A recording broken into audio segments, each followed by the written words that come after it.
আচ্ছা, তোমাদের একটা জিনিস দেখাবো, ঠিক আছে? তোমরা দেখে বলো তো আমার সোনাই কোথায়? তোমরা কি আমার সোনাইকে দেখতে পাচ্ছ? তো দেখো, কোথায় আমার সোনাই? কোথায় আমার সোনাই? তোমরা কি দেখতে পাচ্ছ? বলো গাইস, কোথায় আছে আমার বাচ্চাটা? আমি কিন্তু খুঁজে পাচ্ছি না আমার সোনাইকে। ই বাবা, আমার সোনাই কোথায় গেল? আমি কিন্তু ও বাবা, ওইটা আবার কে নড়ছে?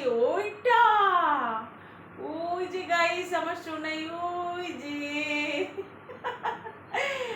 ওই যে আমার সোনাইটা দেখো, সব পুতুল নিয়ে বসেছে, সব পুতুল নিয়ে বসেছে। ও বন্ধুরা, দেখেছো? তো ভাবছি যে এই পুতুল আর মানে টেডিগুলো আর সাজিয়ে রাখবো না, কারণ প্রচণ্ড ধুলো পড়ে। আর এত ধুলো কোথা থেকে আসে আমি নিজেও জানি না। প্রতিদিন সব পরিষ্কার করা হয়, তারপরে এই দোতলার উপরে এত ধুলো কী করে আসে আমার মাথায় আসে না।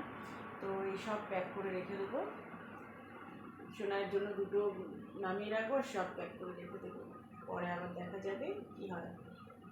তাই তো সোনা? আচ্ছা, তুমি সোনার কিউটি পাই হয়ে দেখো, একটু সবাইকে দেখাও। এই যে এটা হচ্ছে আমি সোনার কিউটি পাই। আচ্ছা, তুমি কি বলো আমার বন্ধুদের, বলো তুমি সোনার কি বাচ্চা? জোরে জোরে বলে দাও। আর